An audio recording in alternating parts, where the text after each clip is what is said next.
Welcome back to the Essence of Alexandria podcast. This is episode number 2, where we talk about faith and politics, although today's probably going to be a little bit more skewed towards politics. I am your host, John, and I'm joined by my co host, the magnificent Megan. Hey guys. So, I think last week we were talking a little bit about this, might have been after the show, but we were talking about the GOP frontrunners and who we are most interested in. Since we're both more conservative leaning people, right now the Republican Party is the best vehicle for our philosophy, and most of the candidates there share our philosophy. So that's where we're going to start. Do you want to start with like our least favorite and work towards our favorite, or do we want to Well, there's start? a we could do that. There's a lot. I mean, as once again, as we see, there are a hell of a ton of people running for the GOP primary. And I don't think we're not gonna be able to touch bases on all of them. No. Um, but I mean, if we want to focus really hone in on the top five, and we can work our way from, yeah, like you said, least to greatest. Um, Although I will say once again, it's funny how the GOP primary has more diversity in it than the Democratic one. Thought that was interesting, but That that'll be fun to. usually ends up being the case. That said, I actually don't like it when Republicans make that a talking point of I am diverse, because like I don't care. Like I Yeah, just don't. This will probably upset uh a lot of conservatives, but I almost wouldn't care if like the person that would enact the policies that I believe in was like a black transgender Muslim. Like as long if they're gonna put in the policies I want, that's my vote. right. Which yeah, No, I that know. Diversity politics is really honestly the most annoying thing ever. I just like how it's a talking point of the left. I like how they're so hard pressed on it and like, oh, the GOP is never diverse. And it's like, what are you talking about? We literally have more diversity on our ballot than you do and have had in quite some time. We're always the ones that pull, the actual like the Indian Americans, the African Americans. And it's like, so I find it interesting. That's all mhm. the only reason I brought it up was because of that the left tries to pander and say, Yeah. we're more diverse. And it's like, no, actually, we're Speaking equally of diverse. diversity, we can start with my least favorite girl boss candidate, Nikki Haley. I Okay. really don't like her. What exactly do you not like about her? She's a hawk. She's trying to, did you watch the GOP debate or did you watch Trump's thing when that was happening? I Or did you skip them I both? got it in piece. I got it in pieces. I honestly get annoyed just because of the simpering, I guess. I don't like I The don't know way how to that put it in a tasteful way, but I don't like the just, trying to sucker everyone in mentality that the debates usually have because of the politicians that they have on it. You know what I'm saying? I think part of it's more just that it's for network television, and what they're really after is they're trying to get each candidate to have their clippable moment so that they can, get their ratings and then put their clippable moments up on their corporate YouTube channels and then get their corporate ad revenue from, YouTube. I think that's a big True. part of it. That said, that did lead to one of my favorite moments, where Vivek Ramaswamy uh, just clowned on Nikki Haley the way that Tulsi Gabbard did to Kamala Harris back in 2020. Uh, with he, Yeah. I forget exactly what he said, but he basically just accused Nikki Haley of trying to girl boss her way onto the boards of Lockheed Martin and like Northrop Grumman, or was it? No, it was Yeah. Lockheed Martin and Raytheon, I think, is what he said. But yeah, It's probably right. Yeah. that's my biggest beef with Haley. I'm staunchly like I'm not going to say anti-war because there are times where we absolutely need to go to war, but like we haven't needed to go to war since the Second World War. And even the Second World War we only went to because we got involved in the First World War, which we didn't need to get involved in. Right. I mean, Hallie, to me, I don't want to say she's a grifter because, her Mm-hmm. politics show that she's been kind of consistent mostly. But what I think and this is probably what Vivek was talking about, was that she kind of Well, for one, he of course claims she whitewashed herself. You know that she used her middle name instead. Her first name is actually Nimarata. Nimar, Mm-hmm. I don't know how you actually pronounce. I'm hoping I I'm not did. butchering that. I only know her as Nikki Haley. Yep. Well, apparently, she's an Indian American, and her first name is actually Nimarata. And Mm-hmm. the Vivek actually called her out on basically her whitewashing herself. That I'm not saying that she converted to Christianity out of a fake premise. Mm-hmm. I'm sure that she did truly convert. But she is an Indian American. She was Hindu, I believe, Mm-hmm. and so I think along that same track, I think she kind of I would say is inconsistent. I think she wants to say that she has these hardline stances, Mm-hmm. but when it actually comes time to act on them, I think she struggles to really go to the fully go through what she said she was going to do. Mm-hmm. So when I've looked at her politics throughout the past, roughly decade, um, she seems pretty, from my opinion, seems pretty strong on the economy and energy. I think she Mm-hmm. really is strong in those areas. She was aligning with Paul Ryan's 2011 budget. Um, and, she really supported tax cuts at the time. But honestly, my problems with her are the fact that, she opposes abortion, but she doesn't want to have a federal ban. Mm-hmm. She just seems to be kind of, she's not a grifter, but Right. it's you know, she's just not all in. And so I think that's why she's not a strong candidate. That's fair. The thing about pro-life in a political stance is that right now it's it'll play really well in the primary, um, but in the general, having a super hard line pro-life stance is just it's not doesn't play well. That's something that we as conservatives need to do a lot more work on in the culture is pro-life work because Hmm. like that's not the kind of thing that sadly can change with policy overnight. Like if you ban it overnight, well, it would dramatically reduce the number of abortions. It could actually lead to other political consequences that we can't foresee that would actually be worse and cost more life down the line. It's all, I mean, that's all speculation, of course, but it's just it's difficult. It's not hard. So I'm actually not that's not going to be one of my big criticisms of her. For me, it truly is just the war hawkishness. She's also a little too old guard Republican, and I think she would play too nice with the bureaucracies that are kind of plaguing the federal bureaucracies that are plaguing us as the American people right now. Like, yeah, maybe she'd be pretty decent on the economy, energy, and all that, but it's like she would still let uh, um, the Department of Education, the ATF, maybe not so much the energy and EPA, because obviously if you're pro energy, you're kind of at odds with those two, but she would let a lot of these agencies just run amok.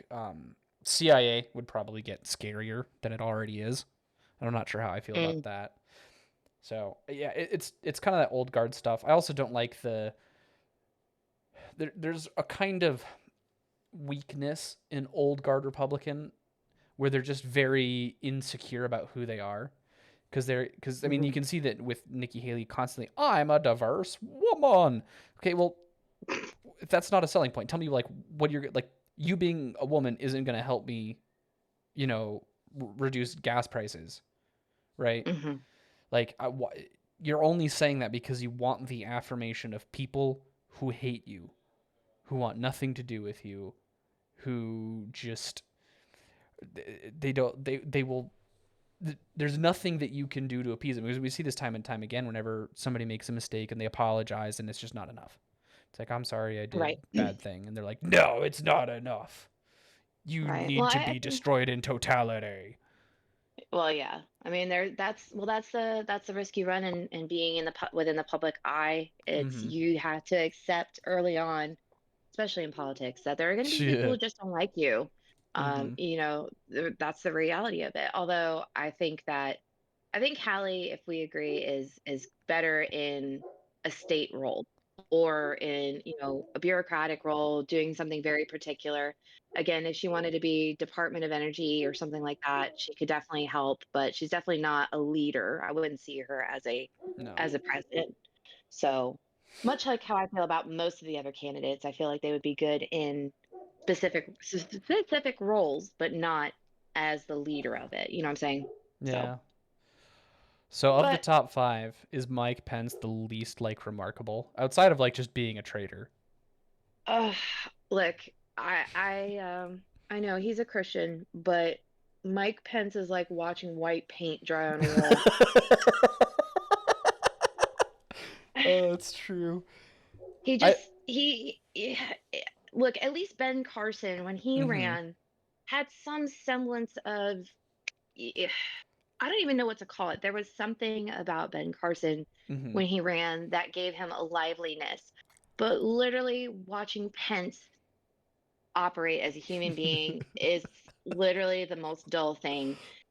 I'm sure he's a good man. But I can't. I can't. For whatever reason, I just can't. I don't get it. I don't get it. I But the Pence is like he's not my least favorite candidate simply because he's just that unremarkable. Like Haley, like there are things that actually make me angry. Pence is just mm, like, dude, what are you doing? Like the only legs you have to stand on. Like okay, he did a decent job as a governor of Indiana, and then he was a decent vice president. But like he just backstabbed that entire like legacy that he like mhm. any room he had to stand on, and he just abandoned that, and it's like okay, whatever. Like, and he doesn't have, as far as I'm aware, he doesn't have any policy positions that set him apart on this like on the stage. And I was watching him just like, why are you here? The live tweets during the debates, it was literally just jokes about the fly that landed on his head during the VP debates in 2020, which was the funniest thing. Yeah. The reason, I mean, I've dived into him a little bit more Mm-hmm. because of the fact of his unremarkableness. Because I was like, what does he really stand for? I mean, if you just see him, you see he's portrayed as, the embodiment of the evangelical Christian Americans and everything else. And I was like, okay, well, let me dive deep into that. And, he's already said that, I mean, he's kind of gone back and forth, but from what I've heard, he really sticks to the national 15-week abortion ban. But he does believe in the rape, incest, life of the mother exceptions. Um, and I think, of course, he did that.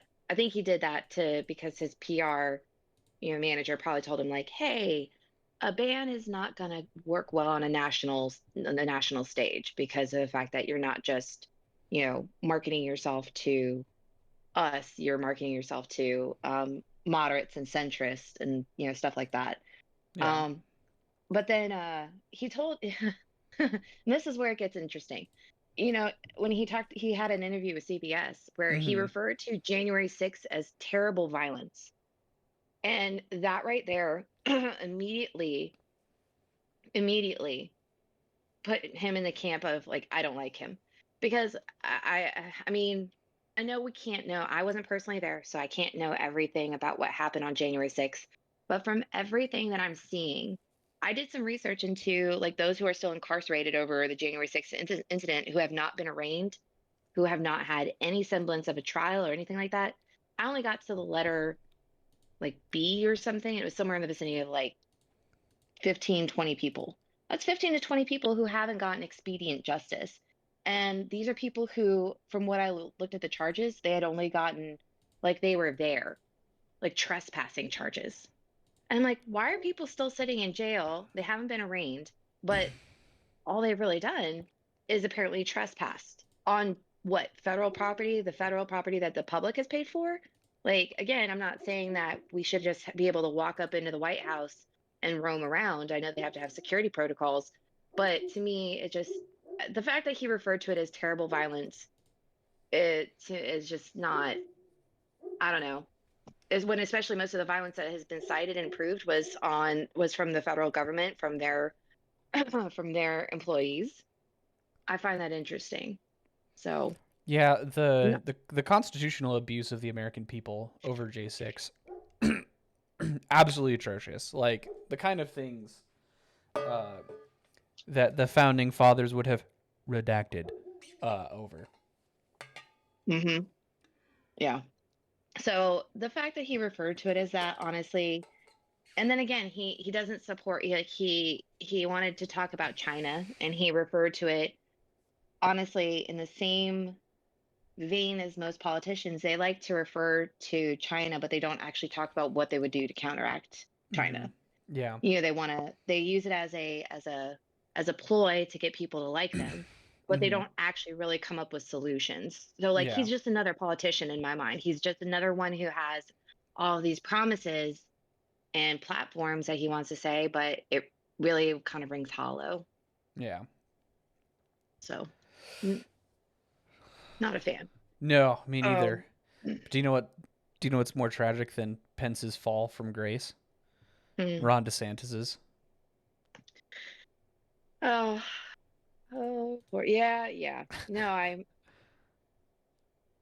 it kind of hurts. It stings a little because Yeah. I'm a big DeSantis fan. I like the guy. Mm-hmm.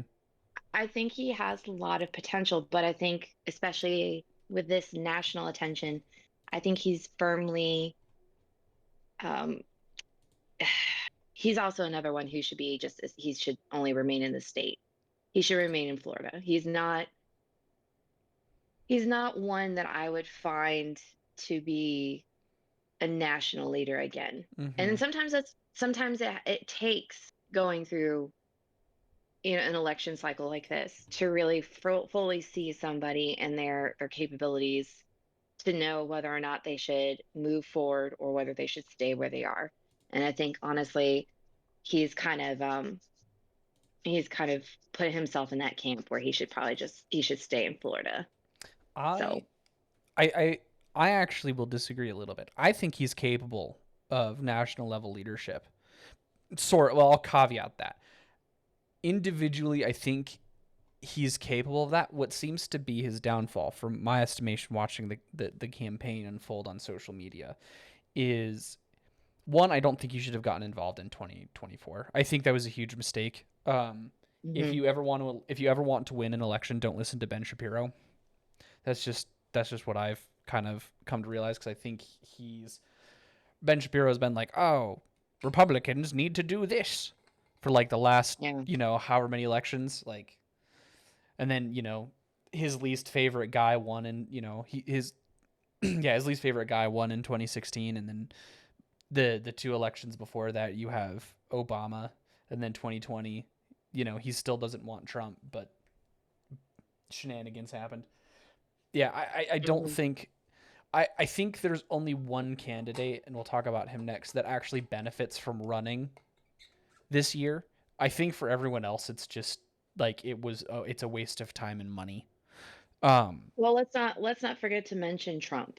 I mean, yeah, DeSantis had Trump's approval. Like, yeah, at one point in time, they were on the same kind of wavelength. And mm-hmm, of course, I think DeSantis knew that with all of the public attention on Trump's criminal charges, which so far now at count, there is 4 states that have somewhere in the vicinity of, I think, of like 34 plus charges against him in total in those 4 states. Um, I mean, what are your thoughts about Trump, honestly? Because I know that a lot of people, um, I think Trump's a touchy subject for a lot of people, where I they know that they'll burn yeah, that. I think Vivek Uh, Ramaswamy's remarks about 30% of the country becoming deeply mentally ill when he's in office is true, and I do think that's a problem. Trump's kind of a distant number two pick for me. So obviously he's most like the probability of anyone else winning the primary is slim to none. So I will vote for Trump in the general if it comes down to it. Um, mhm. and I'll probably make a stronger case as to why we should in another episode. Um, trying to think here, but some of I think that Trump was very weak in some areas and even naive in others when it comes to like, because Trump gets into office, right? He's like, I'm gonna drain the swamp. I'm gonna drain the swamp, and And then he gets into the office and he tries to do his business thing. He tries to treat all these politicians like business people that he can bring to more amenable agreements. And that's Hmm. just not what a lot of these bureaucrats are. They're not like you. There's nothing that Trump can give them that, there really isn't any kind of wheeling and dealing he can do with something like a corrupt FBI. That's just, it's the kind of thing you just have to just completely like hit the reset button on, if we even should have a federal agency like that, which I'm at the point where I don't think so. So he has allegedly addressed that. I didn't watch his Tucker. I was more interested in the GOP debates because I kind of didn't feel the need to see what Trump had to say, Hmm. because I like, I knew it was kind of a foregone conclusion that he's still like at what, 60% Oh in yeah, yeah, 57, in the somewhere primary around there. polls. Yeah, so it's Yeah. like I just didn't see the point in listening to what he had to say. Like, he's going to be the candidate, so whatever. But some of the news accounts that I follow were commenting, saying that he seems to have recognized his past naivete, um, and he's like more understanding of how the bureaucracies work. So there's some hope there. Um, but it's not as uh I'm not quite as optimistic about a second Trump term as I wish I could be. Right. Sorry, I just choked on my drink. Oh my Oh no, goodness. are you Dying okay? Oh, inside right now. Try not to be too loud. Okay. Woo. I All right. shouldn't laugh. It's terrible. Oh no, it's okay. I'm laughing too on the inside when I'm not choking.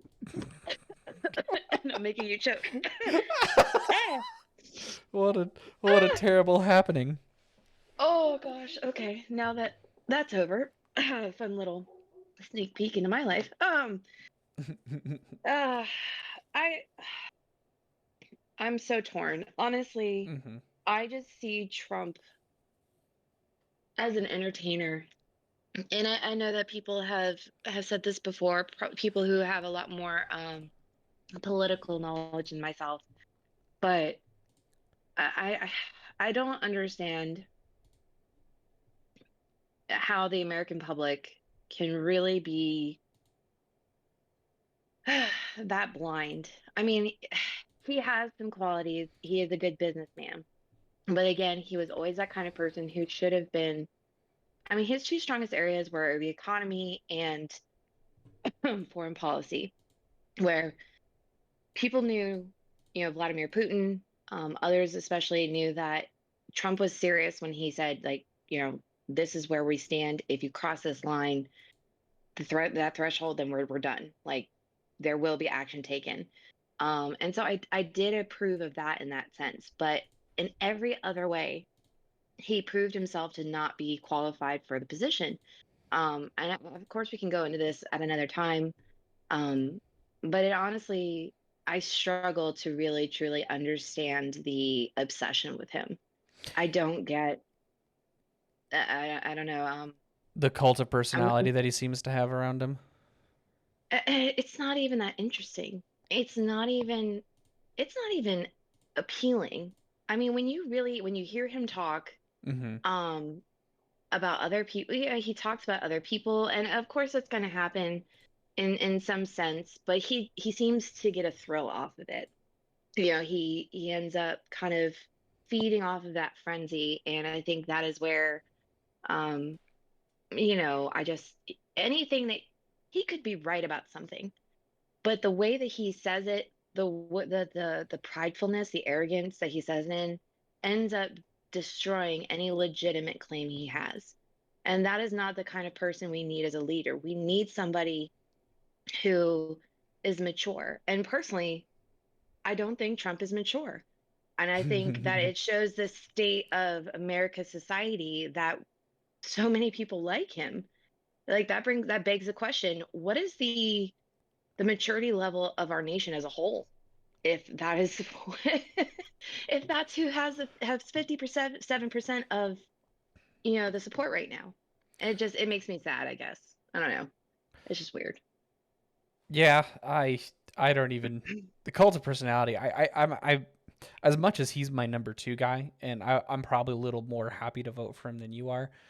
I also don't understand. Like, I think he's funny. I wish he would get back on X/Twitter more, because he made like one post. He's made one post since his account was reinstated, and it was just his mugshot. Uh, I mean, well, who do you really think that was him though? Or do you think that was one of his PR managers who saw the memes from his mugshot and was like, "Yeah, perfect." Or do you think that was Trump? well, that was where it was like that was the first public viewing of Hmm. the mugshot was on X/Twitter. Like, it was not a thing until it was posted. I don't know. I don't know. I know previously, even when he was in the White House, his Twitter account was him, like, not a staffer. Mhm. Things could have changed now that he owns Truth Social and is working on that. But yeah, I Mhm. think honestly the only thing I can think of that really draws people to him is that he's a bit more normal than most politicians, because you know how politicians are all kind of plastic. Like, Yeah. even when they No, try I to be cool, know. you can just feel the insincerity of it. Yes. Because you can tell that the only reason they're doing it is, they don't know what a Fortnite is. They don't know what Pokemon Go to the polls is.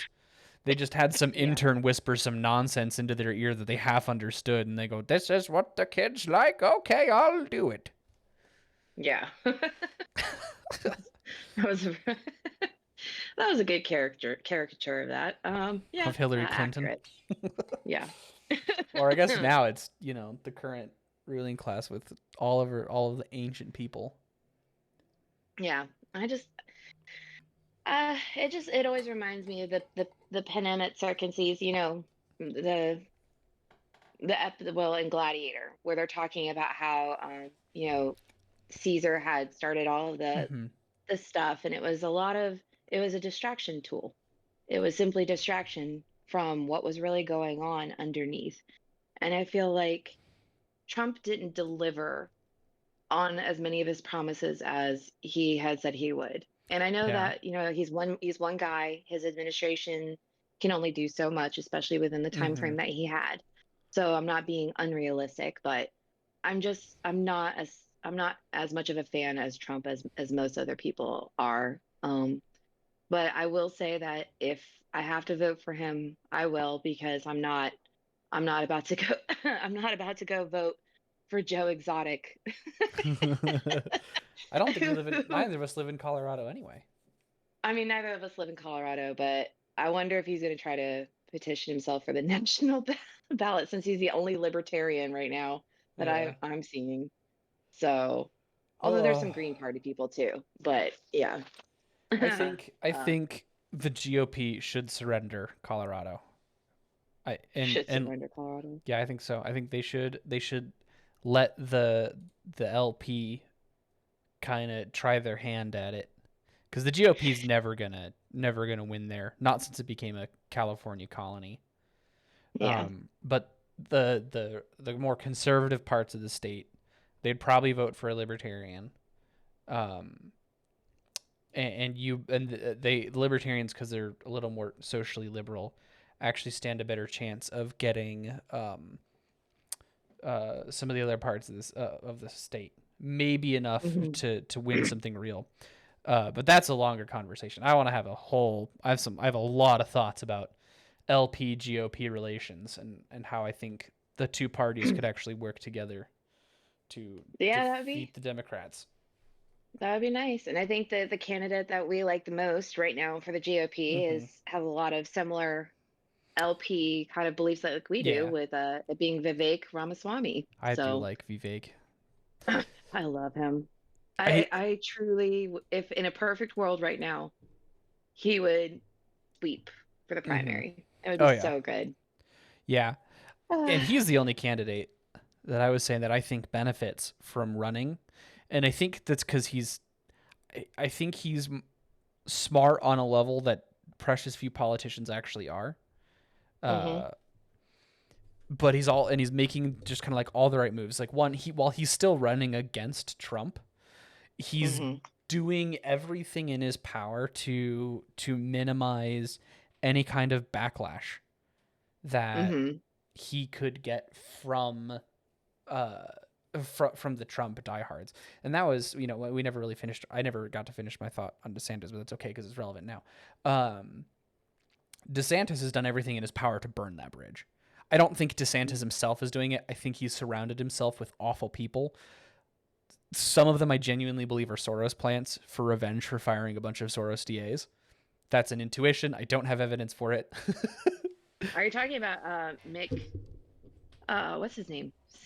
Stipanovich I or have no whatever. idea. I have no idea Oh, okay. who is like He's one of the campaign people that's people been are. leaking negative information about DeSantis. No, I don't. DeSantis. But No, I think I actually think it's people that DeSantis trusts, not leakers, because DeSantis is doing everything in his power to just ruin any goodwill he actually has with the GOP base. Um, yeah. like anytime I see any campaign related material like that are not from him as a guy, it's Hmm. just horrible. And I'm just like, it's just nasty and divisive and not accurately portraying the situation or whatever. And then anytime he speaks as just him, I actually start to like him a little more. Like I actually liked DeSantis's GOP debate performance. I think he was overshadowed by Vivek. Because I think that, yeah, I really just think that ultimately DeSantis surrounded himself with all of the wrong people and is kind of burning any and all goodwill. Whereas Vivek, he's doing everything in his power to keep the goodwill of Trump diehards. Well, So, maybe part of the reason for mhm, that is that it's Vivek himself talking all the time. He yeah, doesn't have people talking for him. If you noticed, he is the one out there on everything, social media. He'll release mhm, articles and stuff like that. Um, and I think he's being very strategic with that, and I applaud him because yeah, it's very easy to get overwhelmed by running for president. And I think he knew all along before he ever got into this, like he was going to be the person speaking to the public and he yeah, wasn't going to let anyone else speak for him. And I think that right there has saved him because the moment you trust people to speak for you is the moment that you're probably going to start, falling down in people's estimation because that person's not you. They can paraphrase you, they can try to understand your mind, but at the end of the day, it's Vivek's mind that needs to be out there. And I think he knew that. And I think he's been smart about that.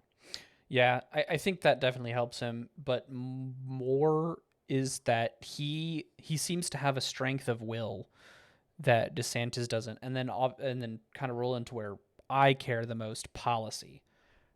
Hmm. He has strong stances on everything that he should have strong stances on. I Hmm. really, really, really, really like everything he's saying about completely uh, gutting the Hmm. bureaucracies, like all of the Yep. three-letter agencies that actually rule our lives. So that Congress doesn't have to do anything Oh, collect other than collect uh, stipends from all of their insider yeah. trading. This is the guy that said he wants to completely get rid of the Department of Education. And I was flabbergasted because you don't hear. I mean, you kind of hear politics, political people talking about it, when they're trying to pander to people. But Mm-hmm. I take him seriously, Yeah. and I'm all for that. I think what you're referring to, to give our potential listeners, if they're not really sure about Vivek, because I think that Mm-hmm. he has been overshadowed kind of by the Trump DeSantis go The back and feud forth. there, yeah.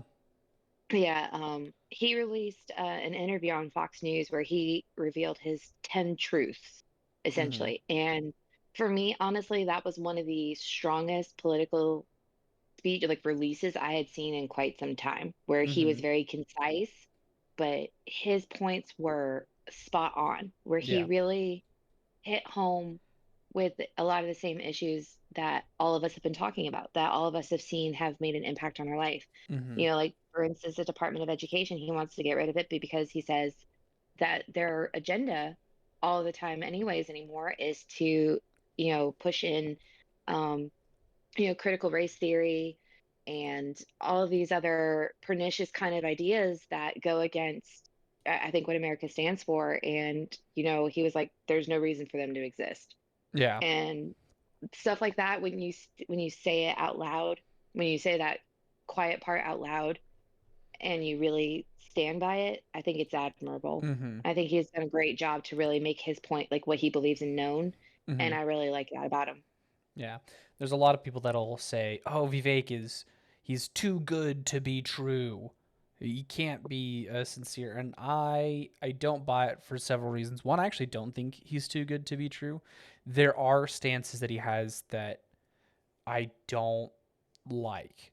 His problem, or his solution to the debt crisis and like issues like social security, they're a bit boomer and they're very Keynesian. It's very like, because his plan isn't to like reduce government spending. I mean, he it is to an extent.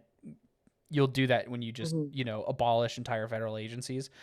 Um, but even then, like, a lot, when he says like abolish the Department of Education, he doesn't intend on reducing um federal spending on education. He just wants to kind of filter it back down to actual parents, which is a much better plan than the current system. Hmm. Don't get me wrong, but that doesn't reduce the debt. And his solution to the debt crisis right now and a lot of federal spending is just to have an economy that grows faster than federal debt. And I don't like that can work for a short time, but you can't do that indefinitely. And that's just been the plan for forever. So Mm. so I don't think he's too good to be true. Another criticism I have is he's not very. I get why he does it. I don't like that he kind of obfuscates his Hinduism. I wish, like, when he says God is real, right? Hmm. Like, he's a Hindu. He believes in a pantheism. Well, probably not a pantheism. I don't know as much about Hindus. I probably should. I mean, he could be referring to what he believes is the local American tribal god, which he could even believe is Jesus. I don't know. I'd have to.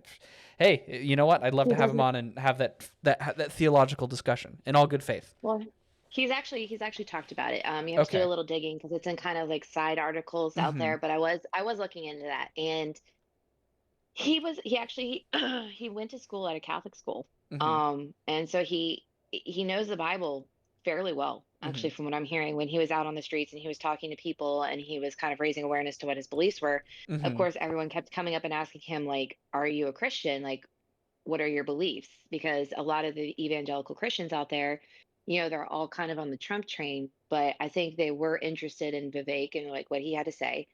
And he made it clear that, he has his beliefs, but as long as he believes in religious freedom. And he Right. says, look, like, I'm not going to, um, pretend to be a Christian. Like, basically, he kind of took a jab at Nikki Haley, Hmm. in a way. But I think he made it very clear that he has his beliefs and he accepts, just like he hopes that evangelical Christians accept his beliefs. And that is the basis of what America was founded on, the religious freedom.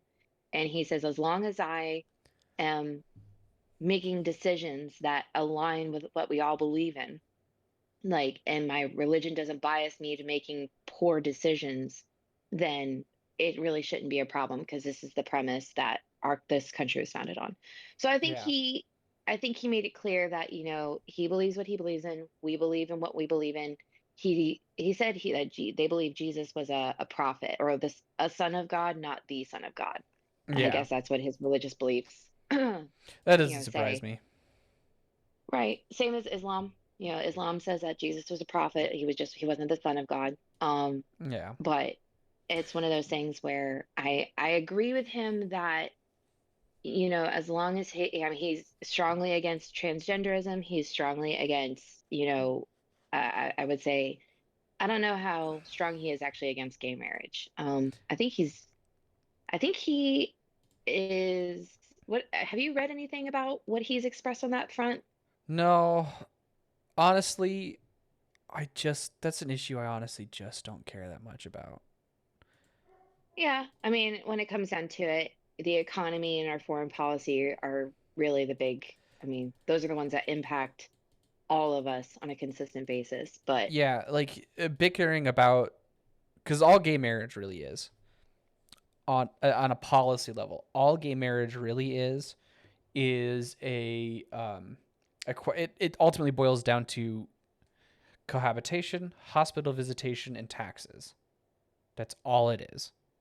hmm And I just, I'm sure we'll definitely have to have a conversation. I want to address it in a video down the road at some point because, we're both Christians. We do have our views, and I would like to explain and defend that a little bit. Um, hmm but like, if let's say I was if I was running for office right now and I had a real shot of winning the presidency, hmm gay marriage would be on the absolute bottom of my to-do list. yeah, I just no, I like know. I don't care. Like, I mean, even if I had even in my ideal society, homosexual couples cohabitating and doing their thing would not be criminalized. It wouldn't be recognized by the state, but it wouldn't be criminalized. There wouldn't be an income tax, so you don't even have to worry about that anyway. And then hospital visitations rights, I would like just let hospitals as businesses in their property decide how that works. I don't care. And most of them would probably let Yeah. them anyways. So I just bottom of my list, don't care. Not like super pressing because like I just mostly with the LGBT stuff, I mostly just want it like not a thing that's in my face every moment Yeah, of every day. you want them to keep it in their bedroom like they tell us to do. You Yeah. know, Well, heterosexual couples, they that tell us was to keep it in their bedroom. that was their whole thing back in the day was like, "Oh, gay marriage doesn't affect you. Why do you care?" And I, little 18-year-old me in community college in a fairly liberal town, I was like, you know what? Well, that's fair enough. It doesn't affect my marriage. It doesn't affect the sanctity of, the marriage that I don't have. So why do I care? But then like, but then the little old, the pearl clutching little old church grandmas started being right about things. hmm And that's when Yeah. it became a problem. Was when they started when Well, like it didn't stop with let us no, have of our course not. thing, Of and course, now it's it never was going to. I mean, yeah. I know people all at the slippery slope, they use that to, of course, denigrate any counter argument that they're, because that's all they can do. It's logical fallacies, or we're gonna, well, ad hominem is a logical fallacy. Either they're gonna attack us for being Mm-hmm. bigots, intolerant, because that immediately shuts down a conversation, or they're gonna Yeah. try to use our own things against us. And we Mm-hmm. fall for it every time, hook, line, and sinker, because again, most people, and I don't care who I piss off with this, honestly, most people don't do their due diligence when they're actually searching up their beliefs. They're like, oh, I heard this belief from my grandma, and oh, I heard this belief from my pastor, and oh, I heard this belief from my best friend in fourth grade, and I believed it ever since. And they don't do their due diligence in actually understanding fully their beliefs and being able to defend those beliefs, because apologetics is super important. And we just we haven't taught it in schools anymore. We Mm-hmm. don't teach critical thinking. We don't teach the ability to see something and understand where it's going to end up at its logical conclusion. People don't think through things. And so it was always evident that the LGBTQ movement was going to advance because, let's face it, they can't procreate. And they I can if they go outside of their homosexual relationship and get right. pregnant, or sperm banks and what have you, adoption now, because that wasn't a thing at the time, but now they can. Um, and but they can't procreate. So No, what was they'll the just logical get mad conclusion? at you. They'll just get mad at you Oh uh yeah. for saying that a principal shouldn't be spanked by a drag queen in front of children. And then they'll turn right around. This is a flawless transition, by the way. Then they'll turn right around and try to ruin the career of one Congresswoman Lauren Boebert for perhaps imbibing a little too much of the sauce with her man Too and much. getting A frisky lot in of places she shouldn't to be a polite. lot of much. Oh, I wanna highlight this. The Hmm. man she was with is none other than Quinn Gallagher, I don't even who know who is that a is. Democrat who owns a bar that hosts LGBTQ events and drag performances. So I why is the think left that trying to drag her when she's literally with one of their own? yeah. Like I find that interesting. Like No, you'll notice that all of the hate, like he's the one that initiates the friskiness.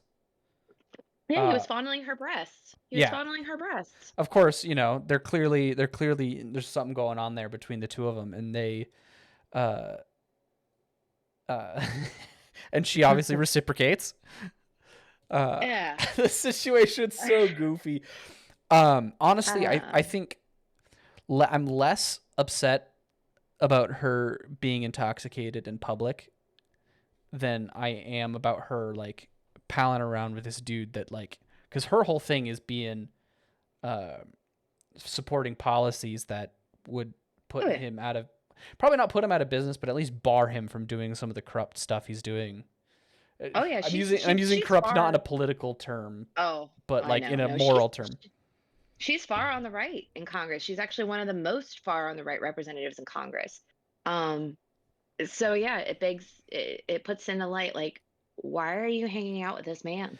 Now, I will say this: in fairness, they might like people aren't their politics. This is a point I'll probably expand on later, but people aren't their politics. One of my best friends is a communist.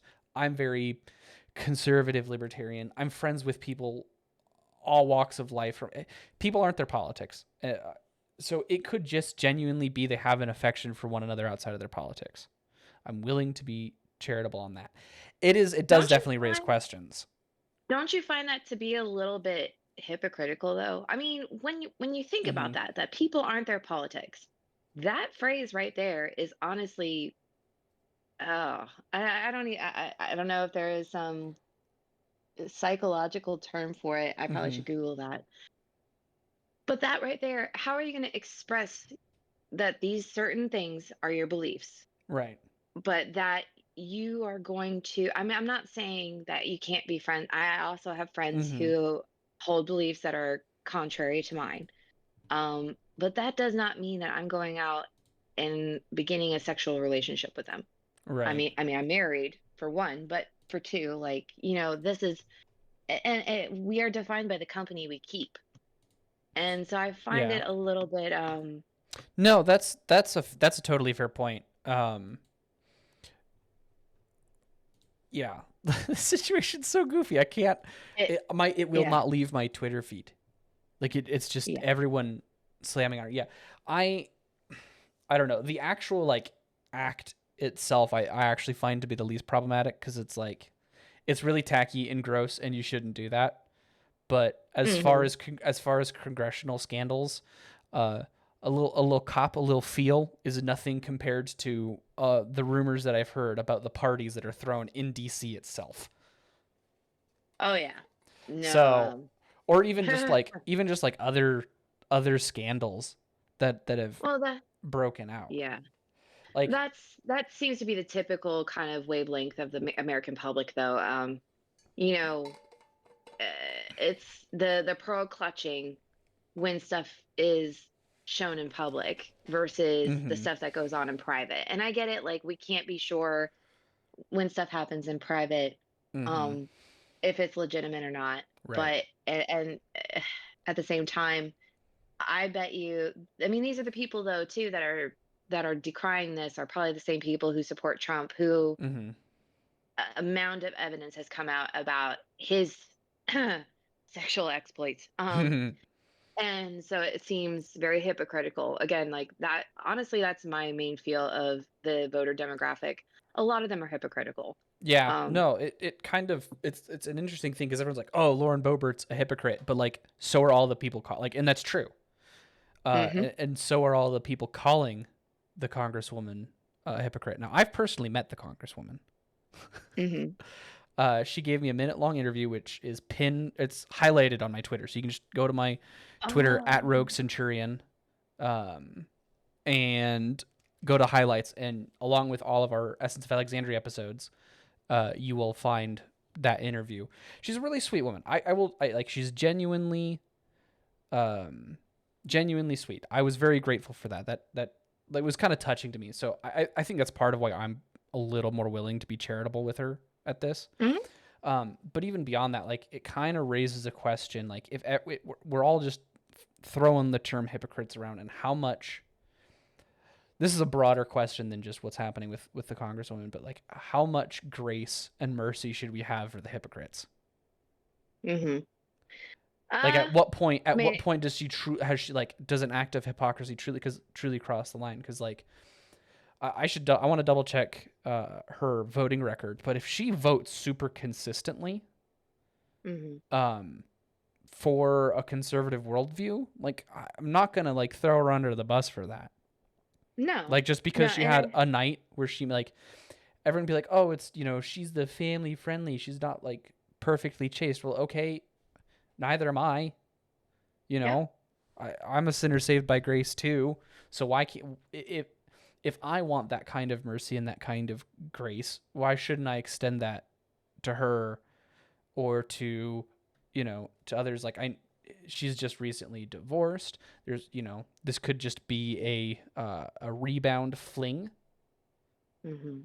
right? There's so much going on, like, in her personal life that we don't know, that it's like, okay, let's maybe step back. Let's maybe have some grace. Ultimately, it doesn't matter what I say, though, because her political career is probably done at this point. No, I mean, and I know your question was rhetorical, but I Mm-hmm. agree. Like, I firmly believe I was reading up about what she was saying about her divorce, and especially being a conservative Mm-hmm. in today's political climate, it can be very isolating. Yeah. Especially if you're in an area like Colorado, which I'm sure that there are conservatives in Colorado, and I'm sure Oh she yeah. knows The quite the a Western few. Slope is very. It's less true now than when I was growing up, but the Western Slope has always been pretty conservative. Uh. Right. But you can see the political, like Mm-hmm. the public um approval of her has gone down Yeah. because she only narrowly was reelected in 2022 compared to her first term. Yeah. So I can imagine that in her life right now, especially with the divorce and everything else. Mm-hmm. um and with Divorce is divorce, those notoriously fun and happy, cheery things. oh yeah, it's this great, I mean, people throw divorce parties and everything all the time, so now Ugh, of course we've given disgusting. people have come up with I guess this idea that divorce is this, it still sucks even when Yeah. the marriage Divorce hasn't parties been are happy for a long time. It's a coping mechanism. yeah, Divorce parties are a coping mechanism, like just that's all it pure is, plain cope. and simple.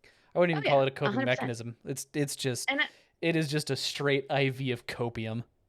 and let's just say, like, I know people who've had divorce parties, and look, like, I'm not going to sit here and say that I don't understand. Okay, it is something that Mm-hmm. helps people in a sense to move forward, um, and finalize everything on that chapter. But um, I can imagine for her, especially in an area in a state that has decreased conservatorily, that her divorce on top of that was not very, you know, it's probably been very isolating for her. So I do Yeah. give her, I do, I read this story after I read that with a certain amount of just like, I feel bad for her. Yeah. I do, Same. because I can imagine that it's very lonely. And as somebody who is in a situation where, um, I have different beliefs and I have gone through things that other people have not, who want to judge me for it. I can understand that loneliness, and I can feel for her in that. So I don't condemn her. No. I just hope that she truly has learned from this, and Mm-hmm. she moves forward in a more positive direction. Whether or not her career in politics is now ended, I hope that her life moving forward If is she's a positive. sincere Christian, I have a feeling this is probably, her political career is probably something that God's going to take away from her to uh, turn her heart back to Him. Which, if that is what she needs, you know, Lord have Yeah, mercy, may it be. yeah, yeah. So I think, yeah, but people should not be quick to condemn. I agree. And I hope the conservatives and the Christians in Colorado really just try to talk to her and be there for her Mm-hmm. and just, support her through this time. Yeah, and I So, think that's an excellent spot to end it. This episode went a lot longer, but we had like 5 people to talk about. So thank you guys so much for listening. I will be uploading these Saturdays. I haven't had a chance. The time of recording, I haven't had a chance to upload or set up our YouTube and Rumble channels. But Saturdays at varying times, depending on when I'm available, we will be uploading these on my personal Twitter account until we can set up an Essence of Alexandria one. On Facebook, I'm trying to rename the page to Essence of Alexandria, but right now it's still ecumenical memes for magisterially reformed teens. And then YouTube and Rumble as Essence of Alexandria. Thank you guys so much for listening. Have a blessed day.